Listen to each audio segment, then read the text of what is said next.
शशिकांत शिंदे साहेब. सभापती महोदय, यामध्ये सरळ सरळ या खात्याने आणि मंत्र्यांनी सरळ सांगितलं आहे की आमची एवढी रक्कम देणं बाकी आहे, 2,114 कोटी. आणि त्यांनी सांगितलं की वेगवेगळ्या ठिकाणी वाढती डिझेल खर्च, वाढती वाहन व्यवस्था याच्यामुळे खर्च केला आहे.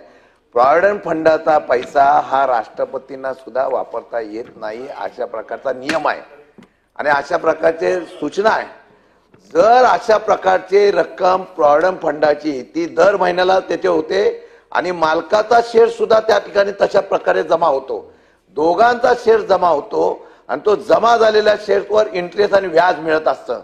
हे असताना जर पैसे मिळाले नाही तर त्या कामगाराचं तेवढंच नाही, कर्मचाऱ्याचं व्याजाचं पण नुकसान होत आहे. हा फौजदारी गुन्हा आहे, हा फौजदारी गुन्हा आहे. माझं स्पष्ट म्हणणं आहे, या प्रकारे ज्यांनी या पैशाचा वापर केला असेल त्याच्यावर तुम्ही ताबडतोब गुन्हा दाखल करून हे पैसे तत्काळ जमा करणार का? मंत्री महोदय.